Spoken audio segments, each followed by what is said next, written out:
ظهر الفساد في البر والبحر بما كسبت أيدي الناس।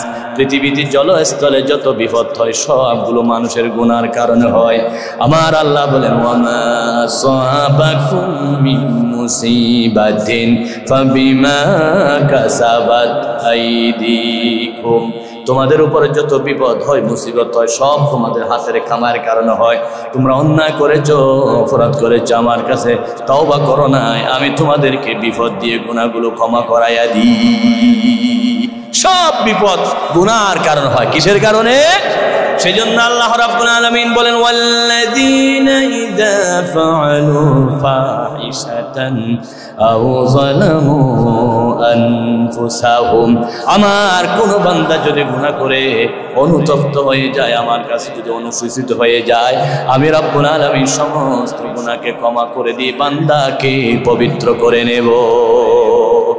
মনে করেন আপনি একটা গাড়ি নিয়ে অথবা উট নিয়ে, আগে তো উট ছিল এখন উট নাই, আপনি গাড়ি নিয়ে এখান থেকে সিলেট গেলেন, বরিশাল গেলেন, খুলনা গেলেন, কিন্তু বান্দা ওই গাড়িতে আপনার ডকুমেন্ট, পাসপোর্ট, আপনার ভিসা, আপনার সব কিছু গাড়িতে, ঘটনাক্রমে গাড়ি আপনি মিস করে ফেললেন, গাড়ি নষ্ট হয়ে গেল, গাড়ি হারিয়ে গেলেন। এমন সময় আপনি যেমন নাকি অনুতপ্ত হবেন, অনুশোচনা হবেন, ওই জিনিসগুলো পেলে, কম্পিউটার, মোবাইল, পাসপোর্ট, ভিসা সবগুলো পেলে যত খুশি হবেন, হারানো জিনিস পেলে আমার আল্লাহ বলেন বান্দা তুমি হারানো জিনিস পেয়ে যত খুশি হও, আমার যে বান্দা তো নামাজ পড়ে না, রোজা রাখে নাই, আমার মসজিদ থেকে হারিয়ে গিয়েছিল, ওই বান্দা তওবা করলে আমার কাছে ফিরে আসলে আমি আল্লাহ বেশি খুশি হয়ে যাই। দুনিয়ার কোনো মানুষ যদি মায়ের সাথে বেয়াদবি করে মা ডাকা বন্ধ করে দেয়, ওই মা সন্তান যদি 10 বছর 20 বছর পরে হঠাৎ অনুতপ্ত হয়ে মা বলে ডাক দেয়, পৃথিবীর সব মা সন্তানের মা ডাক শুনতে শুনতে কলিজা ঠান্ডা হয়ে যায়। আল্লাহ বলেন তোমার মা, তুমি সন্তানের ডাক শুনে যেমন কলিজা ঠান্ডা হয়ে যায়, আমার বান্দার জিকিরের ডাক শুনে আমি আল্লাহর আরশ আজিম ঠান্ডা হয়ে যায়। সেজন্য আল্লাহ রাব্বুল আলামিন বলেন তুবু ইলাল্লাহি তাওবাতান নাসুহা। শবে বরাতের আরবি হচ্ছে লাইলাতুন নিসফে মিন শাবান। নামটা ভিন্ন হতে পারে, কারণ এক সময় আমাদের দেশের মধ্যে, আমাদের সমাজের মধ্যে একসাথে সবাই মিশ থাকার কারণে আরবি, বাংলা, উর্দু সব একসাথে আমার ভাষার মধ্যে ঢুকে গেছে। যেমন আমরা যে বলি টেবিল, এই টেবিলটা কি? ইংরেজি। আমরা যে কলম দিয়ে লিখি, কলমটা হচ্ছে আরবি। আমরা যে কাগজে লিখি, কাগজটা হলো উর্দু। আর যে বাংলা চেয়ার, চেয়ারে বসছি, চেয়ারটা কি? ইংরেজি। তো ইংরেজি চেয়ারে বসে আরবি কলম দিয়ে উর্দু কাগজে আমরা লিখতেছি। সব ভাষা যেহেতু মিশ্রিত হয়ে গেছে, সেজন্য আমাদেরকে স্বীকার করে নিতে হবে আমাদের ভাষার সাথে এটা যুক্ত হয়ে গেছে। সবরাত একটি শব্দ, ভাগ্য রজনী, সব মানে রাত, রজনী বারাত মানে হচ্ছে ভাগ্য রজনী। মুকাশাফাতুল কুলুব এর লেখক লিখেছেন যে ফেরেশতাদের জন্য দুইটা ঈদ, একটা হচ্ছে শবে বরাতের রাত, আর একটা হচ্ছে শবে কদরের রাত। কোরআন শরীফের সূরা দোখানের প্রথম আয়াতের আলোকে অসংখ্য মুফাসসির কিরাম বলেছেন লাইলাতুল মুবারাকা বলে এটা লাইলাতুল কদর বোঝানো হয়েছে। হযরত ইকরামা রাদিয়াল্লাহু তাআলা আনহু তিনি বলেন লাইলাতুল বরাত বলে এই শাবান মাসের 14 তারিখের রাতকে বোঝানো হয়েছে। উলামা ইকরামদের মধ্যে মতভেদ হয়েছে, তার কারণ কি? শবে কদর কোন দিন কেউ নিশ্চিত বলতে পারে না। সবাই বলে শবে কদর রমজানের শেষ বেজর রাতের একদিন, 21, 23, 25, 27, 29। কিন্তু শবে বরাত নিশ্চিত কোন দিন? লাইলাতুল বরাত হচ্ছে শাবান মাসের 15 তারিখ, 14 তারিখ দিবাগত রাত, এটা নিশ্চিত। সেজন্য ইবাদতের জন্য এটা বিশাল একটা সওয়াবের কাজ, আলহামদুলিল্লাহ। তাছাড়াও আমরা এখানে কথা বলি কোরআন হাদিস দিয়ে। বড় বড় 8 জন সাহাবী, একজন হচ্ছে আবু বকর সিদ্দিক রাদিয়াল্লাহু তাআলা আনহু, 2 নম্বর হচ্ছে ওমর ফারুক রাদিয়াল্লাহু তাআলা আনহু, 3 নম্বর আলী রাদিয়াল্লাহু তাআলা আনহু, 4 নম্বর রাসূলের স্ত্রী আয়েশা সিদ্দিকা রাদিয়াল্লাহু তাআলা আনহা, 5 নম্বর হচ্ছে আবু মুসা আশআরী রাদিয়াল্লাহু তাআলা আনহু, 6 নম্বর হচ্ছে সালাবাতুল আনসারী রাদিয়াল্লাহু তাআলা আনহু, এরপর হচ্ছে মুআজ বিন জাবাল রাদিয়াল্লাহু তাআলা আনহু। এরকম 8 জন সাহাবা ইকরাম থেকে সরাসরি বর্ণিত শবে বরাত আছে, আলহামদুলিল্লাহ। শুধু নামটা ভিন্ন।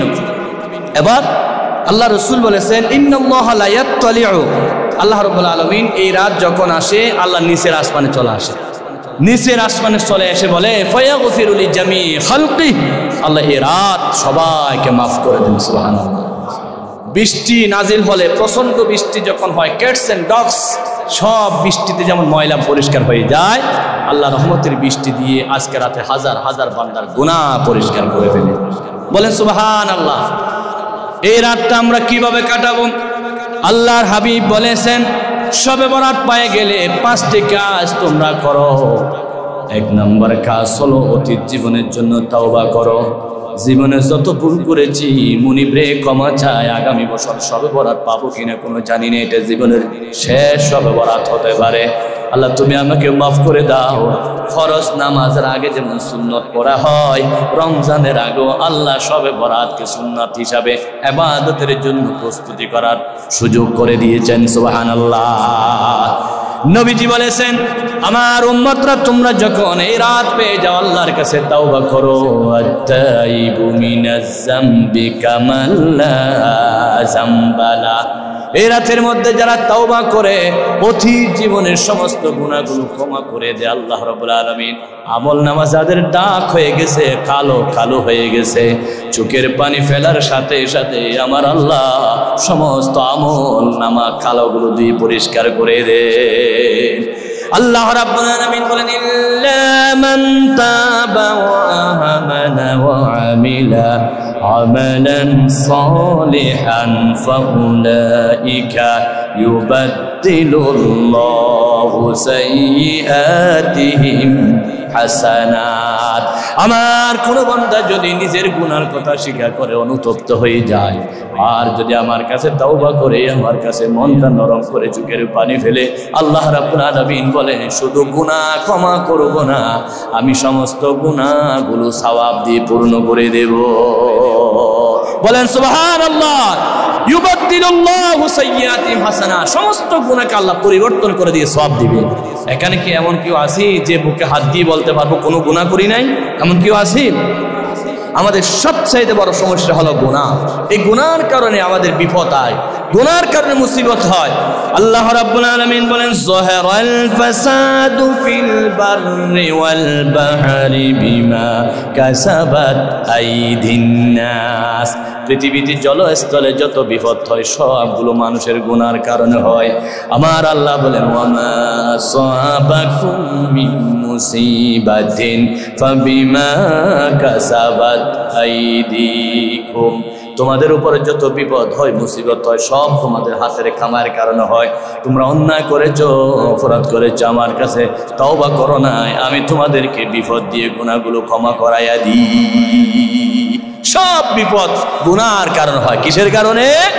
সেজন্য আল্লাহ রাব্বুল আলামিন বলেন ওয়াল্লাযীনা ইযা ফাআলু ফাহিশাতান আও যালামু আনফুসাহুম। আমার কোন বান্দা যদি গুনাহ করে অনুতপ্ত হয়ে যায়, আমার কাছে যদি অনুশোচিত হয়ে যায়, আমি রাব্বুল আলামিন সমস্ত গুনাহকে ক্ষমা করে দিয়ে বান্দাকে পবিত্র করে নেব। মনে করেন আপনি একটা গাড়ি নিয়ে অথবা উট নিয়ে, আগে তো উট ছিল এখন উট নাই, আপনি গাড়ি নিয়ে এখান থেকে সিলেট গেলেন, বরিশাল গেলেন, খুলনা গেলেন, কিন্তু বান্দা ওই গাড়িতে আপনার ডকুমেন্ট, পাসপোর্ট, আপনার ভিসা, আপনার সব কিছু গাড়িতে, ঘটনাক্রমে গাড়ি আপনি মিস করে ফেললেন, গাড়ি নষ্ট হয়ে গেল, গাড়ি হারিয়ে গেলেন। এমন সময় আপনি যেমন নাকি অনুতপ্ত হবেন, অনুশোচনা হবেন, ওই জিনিসগুলো পেলে, কম্পিউটার, মোবাইল, পাসপোর্ট, ভিসা সবগুলো পেলে যত খুশি হবেন, হারানো জিনিস পেলে আমার আল্লাহ বলেন বান্দা তুমি হারানো জিনিস পেয়ে যত খুশি হও, আমার যে বান্দা তো নামাজ পড়ে না, রোজা রাখে নাই, আমার মসজিদ থেকে হারিয়ে গিয়েছিল, ওই বান্দা তাওবা করলে আমার কাছে ফিরে আসলে আমি আল্লাহ বেশি খুশি হয়ে যাই। দুনিয়ার কোন মানুষ যদি মায়ের সাথে বেয়াদবি করে মা ডাকা বন্ধ করে দেয়, ওই মা সন্তান যদি 10 বছর 20 বছর পরে হঠাৎ অনুতপ্ত হয়ে মা বলে ডাক দেয়, পৃথিবীর সব মা সন্তানের মা ডাক শুনতে শুনতে কলিজা ঠান্ডা হয়ে যায়। আল্লাহ বলেন তোমার মা, তুমি সন্তানের ডাক শুনে যেমন কলিজা ঠান্ডা হয়ে যায়, আমার বান্দার জিকিরের ডাক শুনে আমি আল্লাহর আরশ আজিম ঠান্ডা হয়ে যায়। সেজন্য আল্লাহ রাব্বুল আলামিন বলেন তুবু ইলাল্লাহি তাওবাতান নাসুহা। কিতাবের মধ্যে রেখেছে কোরআনুল কারীম তাফসীরের নাম তাফসীরে কুরতুবী, খণ্ড নম্বর হলো 9। এখানে একটা চমৎকার ঘটনা আসছেন। একজন মদ্যপায়ী সব সময় মদ পান করত, শরাব পান করত, শরাবী ছিলেন। ওই শরাবী, মদদি, জুয়াটি সীমাহীন কারক মানুষ ছিল। কত রাত তার চলে যায়, ইবাদত করে না। আল্লাহ রাব্বুল আলামিন তাকে একটা মেয়ে দান করলেন। মেয়ে হওয়ার পরে মানুষ খুশি হয়, অনেকে নারাজ হয়। আল্লাহর হাবিব বলেছেন, যাকে আল্লাহ পছন্দ করে তাকে একটা মেয়ে সন্তান দান করে। ওই লোকটি নেককার নয়, মেয়ে ছেলে কি জিনিস বুঝে না, যত্ন নিতে জানে না। 2 বছর 2.5 বছর পরে তার মেয়েটা মারা গেল। ইন্না লিল্লাহি ওয়া ইন্না ইলাইহি রাজিউন। এরকম একটা রজনীতে, লাইলাতুল নিসফে মিন শাবান, শবে বরাতের রজনীতে মদ পান করে তিনি ঘুমায়া গেলেন। হঠাৎ রাত্রে স্বপ্ন দেখলো বিশাল একটা সাপ তাকে দৌড়াচ্ছে, সামনের দিকে সে যাচ্ছে, সাপে দৌড়াচ্ছে, সামনে যায়, সাপে পিছনে দৌড়ায়। কিছু দূর যাওয়ার পরে একজন দুর্বল বান্দাকে তার সামনে পড়ে গেল, বলে আমাকে বাঁচাও, এই সাপ আমাকে আক্রমণ করতেছে। উনি বলতেছে, আমি দুর্বল, বাঁচাতে পারবো না, সামনের দিকে যাও। কিছু দূর যেতে না যেতে একটা পাহাড় তার সামনে পড়লো। তিনি পাহাড়ে উঠলেন।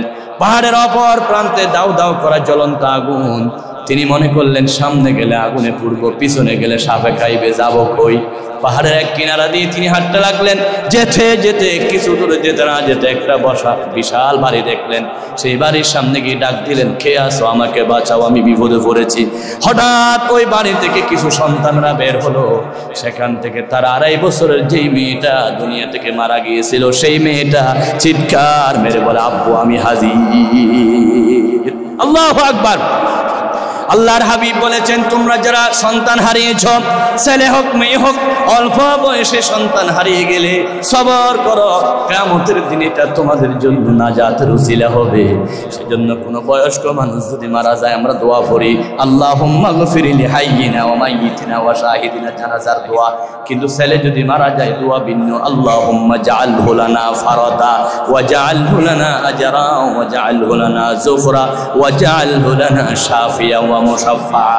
এরকম দোয়ার অর্থ হলো, আল্লাহ আমার এই সন্তানকে অল্প বয়সে হারিয়ে ফেলেছি, মা ডাকতে পারে নাই, বাবা ডাকতে পারে নাই, আমার এই সন্তান সব লেখা বন্ধ, তুমি নিয়ে গেলা, কিয়ামতের দিন এই সন্তানকে আমার জন্য সুপারিশকারী বানাইও। হাদিসে আছে, যে সমস্ত সন্তানরা অল্প বয়সে মারা যায়, তাদের সবাইকে আল্লাহ ইব্রাহিম নবীর সাথে খেলার ব্যবস্থা করে দে। দাদা নাতি যেমন খেলতে ভালোবাসে, আল্লাহ ইব্রাহিমকে রেডি করেন। সমস্ত বাচ্চারা ইব্রাহিমের কাছে যায়।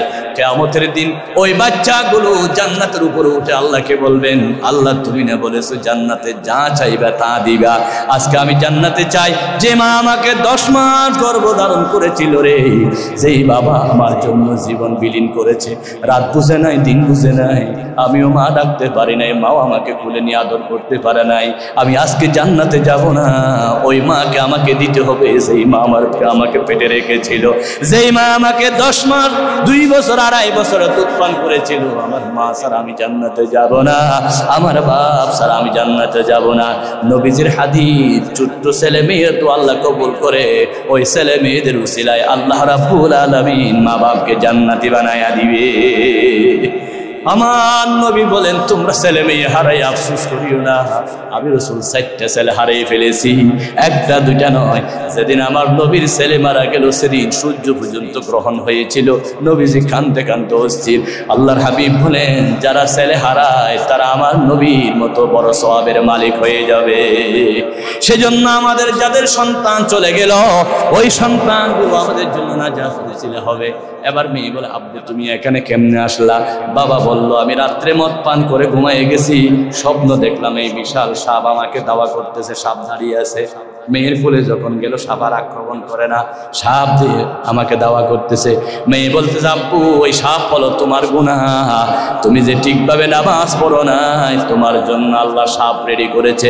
দয়াল নবী হাদিস শরীফে ঘোষণা করেছেন, যারা ফজর পড়ে না তাদের জন্য আল্লাহ রাব্বুল আলামিন সাপ দিবে 99টা, জোহর পর্যন্ত কামড়াবে। যারা জোহর পড়ে না আসর পর্যন্ত কামড়াবে, আসর পড়ে না মাগরিব পর্যন্ত কামড়াবে। সবার কবরে সাপ হবে বেনামাজিদের। আমার নবী বলেন যারা সম্পদের মালিক খাওয়ার পরে যাকাত দেয় না ওই টাকাগুলো তাদের জন্য সর্বে পরিণত হয়। কিয়ামতের দিন বলে আনা খানজুকা আনা মালুকা, আমি তোমার যাকাত, তুমি যে হিসাব করে যাকাত দাও না সেজন্য আমি সার্ফে পরিণত হয়েছি। আল্লাহ গলার মধ্যে লটকাইয়া দিবে। বন্ধুরে এই খবরে যদি সাপ তাকে কোথায় যাবেন? দুনিয়ায় সাপ দেখলে লাঠি নেন, সাপ দেখলে দৌড় দেন, সাপ দেখলে আত্মীয় স্বজনকে খবর দেন, খবরে কোথায় যাবেন? সেই জন্য আজকে সিদ্ধান্ত নিন আর কোনো নামাজ কজা করা যাবে না, ঠিক কিনা? আমার বন্ধুগণ মেয়ে বলতেছে আব্বু তোমার গুনাহগুলো এই সাপ, আর তুমি যে দুর্বল মানুষ দেখেছিলা এটা হলো তোমার সওয়াব, দুর্বল সওয়াব খুব কম ছিল।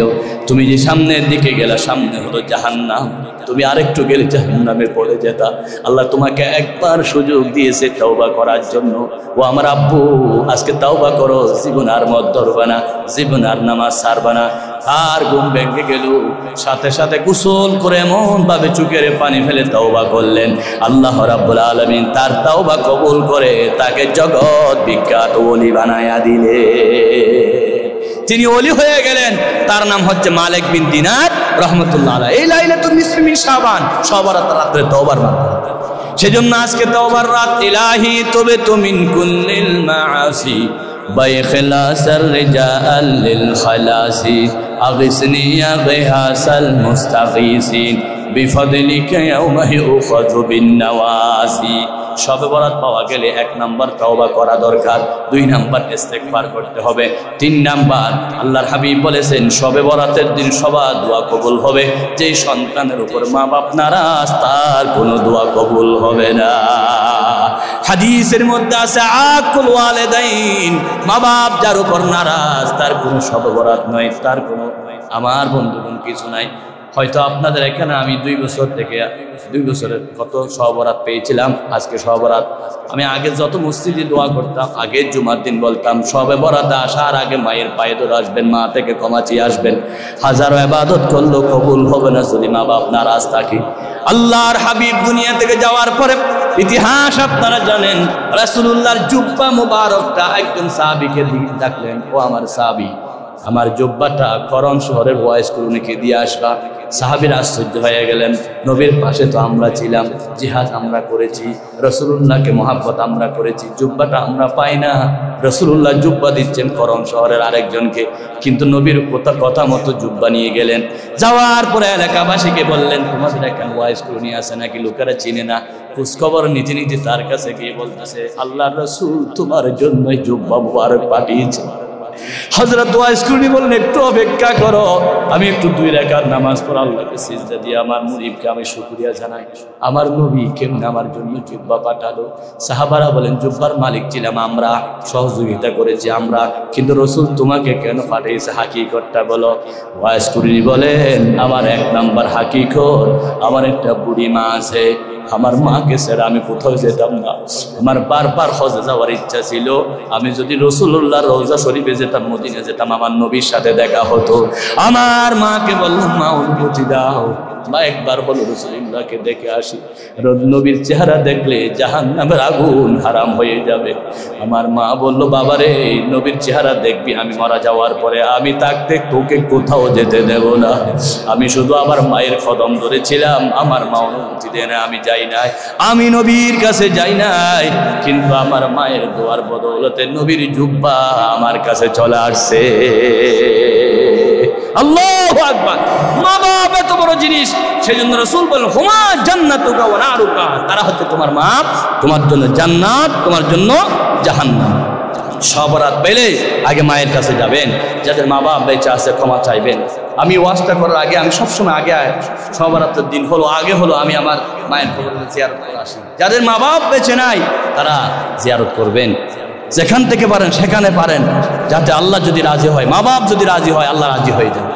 রাসূলুল্লাহ বলেছেন, রাসূলুল্লাহ নিজেই বিদায় হজ্জের ভাষণের দিন রাসূলুল্লাহ হজের ভাষণ দিয়ে দ্রুত চলে গেলেন মদিনা শরীফে আমার রাসূলের মায়ের কবর।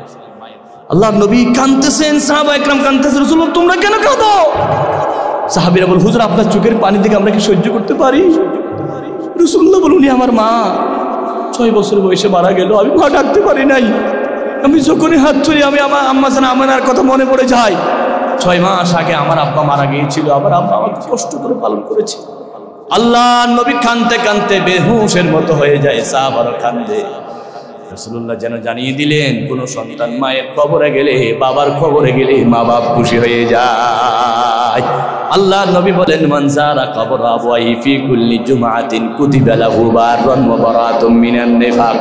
কোন সন্তান যদি কমপক্ষে সপ্তাহে একবার মা বাবার কবরে যায়, আল্লাহ তাকে নেককার বান্দা হিসাবে লিখে দেন। আল্লাহু আকবার বলেন, সুবহানাল্লাহ। তাহলে সব বরাত পেলে 1 নাম্বার তওবা করতে হবে, সবে বরাত পেলে 2 নাম্বার আমার বন্ধুগণ ইস্তেগফার করতে হবে, 3 নাম্বার সবে বরাত পেলে মা বাবার কাছে যেতে হবে, মা বাপ থেকে দোয়া নিতে হবে, না থাকলে জিয়ারত করতে যেতে হবে। 4 নাম্বার রাসূলুল্লাহ বলেছেন, সবে বরাত পেলে তোমরা অবশ্যই বিভিন্ন কবরস্থানে জিয়ারত করো। আল্লাহর হাবিব এরকম একটা সবে বরাতের রাত কোথায় চলে গেলেন? হাদিস শরীফে আছে, আম্মা জান আয়েশা রাসূলকে খুঁজে পেল না, আল্লাহর হাবিবকে খুঁজে না পেয়ে রাসূলুল্লাহকে খুঁজতে খুঁজতে পাগল হয়ে গেল। রাসূলুল্লাহ দেখছেন রিয়াজুল জান্নাহ মদিনা শরীফের যেখানে মিম্বার আছে সেখানে সিজদায় পড়ে গেল। অনেকক্ষণ সিজদা থেকে উঠে না, আল্লাহর হাবিবের স্ত্রী আয়েশা আঙ্গুল ধরে টান দিল, এবার লড়ে গেল। রাসূলুল্লাহ নামাজে সালাম ফিরে বলেন, আয়েশা তুমি কি মনে করেছো আমি তোমার হক নষ্ট করে অন্যদিকে ঘুরতেছি? আয়েশারে জানো না আজকে কোন রাত? নবী বলেন, কোন রাত? আয়েশা বলেন, কোন রাত? বলেন, বলে আজকের রাত হলো লাইলাতুন নিসফে মিন শাবান। আজকে রাত্রে আমি আল্লাহর কাছে কাঁদতেছি, আল্লাহ যাতে আমার উম্মতের গুনাহ ক্ষমা করে দে। সুবহানাল্লাহ। রাসূলুল্লাহ জান্নাতুল বাকি মদিনা শরীফে যারা গেলেন রাসূল তারা দেখেছেন রাসূলুল্লাহ জান্নাতুল বাকির কবরস্থানে জিয়ারত করতেন। সুতরাং আমরা আমাদের আত্মীয় স্বজনের কাছে জিয়ারত করব, কাছে গিয়ে পারলে করব, না হয় দূর থেকে করব। তারপরও সবে বরাতের জন্য আমরা এইভাবে করে দোয়া করব। 5 নাম্বার আল্লাহর হাবিব বলেন, সবে বরাত সবে কদর পাওয়া গেলে পড়বা, আল্লাহুম্মা ইন্নাকা আফুউন তুহিব্বুল আফওয়া ফাআফু আন্না ইয়া গফুর। আল্লাহ তুমি ক্ষমাশীল, তোমার কাছে ক্ষমা চাই, তুমি আমাকে ক্ষমা করো। আমার বন্ধুগণ আমরা আল্লাহর কাছে ক্ষমা চাইব, গোপনে বসে বসে আল্লাহর কাছে কান্না করব। আল্লাহ রাব্বুল আলামিন যাতে আমাদের গুনাহ ক্ষমা করে দেন। মা বাবার জন্য দোয়া করবেন, দেশের জন্য দোয়া করবেন, এলাকার জন্য দোয়া করবেন। আর আল্লাহ রাব্বুল আলামিনের দরবারে বিশেষ করে শেষ রাতে তাহাজ্জুদ পড়বেন। রাসূলুল্লাহ বলেছেন, যারা বান্দা তাহাজ্জুদ নামাজ পড়ে তাদের মর্যাদা অনেক গুণ বেড়ে যায়। ওয়াল্লাযীনা ইয়াবিতুনা লিরাব্বিহিম সুজ্জাদান ওয়া কিয়ামা। যারা গভীর রজনী তাহাজ্জুদ পড়ে, সিজদা এবং কিয়ামের মধ্যে দিন কাটায়, আল্লাহ তাদের চেহারার মধ্যে একটা নূর পয়দা করবেন। আলহামদুলিল্লাহ। নিউ চান্দা আবাসিক এলাকায় ইনশাআল্লাহ প্রতি রমজানে তাহাজ্জুদ নামাজ কিয়ামুল লাইল হয়। এবারও হবে, আপনাদেরকে দাওয়াত দিচ্ছি, আজকে হবে ইনশাআল্লাহ। আমরা তাহাজ্জুদ করব, তওবা করব, জিকির করব, জিয়ারত করব আল্লাহ রাব্বুল আলামিনের দরবারে। আজকের রাতটা আমরা কেঁদে কেঁদে আল্লাহর কাছে কাঁদাবো এবং সিদ্ধান্ত নিব এখন থেকে রমজানের প্রস্তুতি ইনশাআল্লাহ। ইনশাআল্লাহ এখন থেকে 1 ওয়াক্ত নামাজ বাদ দেওয়া যাবে না ইনশাআল্লাহ। এখন থেকে 1 ওয়াক্ত নামাজ জামাত ছাড়া পড়ব না ইনশাআল্লাহ। আজকে থেকে তাহাজ্জুদ বাদ দেব না ইনশাআল্লাহ। রাসূলুল্লাহ বলেছেন 6 নম্বর কাজ হচ্ছে দিনের বেলা রোজা রাখো। রাতের বেলা ইবাদত করো, দিনের বেলায় রোজা রাখো। এখন তো রোজা রাখতে একবারে সহজ, ঠান্ডা মৌসুম তো, আপনি সেহেরি খেলে কিছুক্ষণ পরে ইফতারের সময় হয়ে যাবে ইনশাআল্লাহ। এবারে রোজাতে কি যে সহজ হবে, আলহামদুলিল্লাহ বলেন। আল্লাহ যেন সবাইকে রোজা রাখার তৌফিক দান করে। রোজা কিন্তু সহজ হলো, আমল সওয়াব সহজ নয়। গরমকালে রোজা রাখলে সওয়াব, এখনো সেই সওয়াব কে দিবেন? আল্লাহ দিবেন ইনশাআল্লাহ। আমার মা বোনেরা আপনারা রোজা রাখবেন, আপনারা আল্লাহর কাছে আপনারা মসজিদ ঘরের কোনায় একটা জায়নামাজ বিছাইয়া আজকে রাতটা ইবাদত করবেন, আজকে রাতটা কান্নাকারি করবেন, ছেলের জন্য দোয়া করবেন। আপনি আপনার ছেলের জন্য দোয়া করলে আপনার চোখের পানিতে আপনার ছেলে অনেক বড় হয়ে যেতে পারে ইনশাআল্লাহ। মুরব্বীরা দোয়া করবেন, বাবারা ভাইয়েরা সবাই দোয়া করবেন।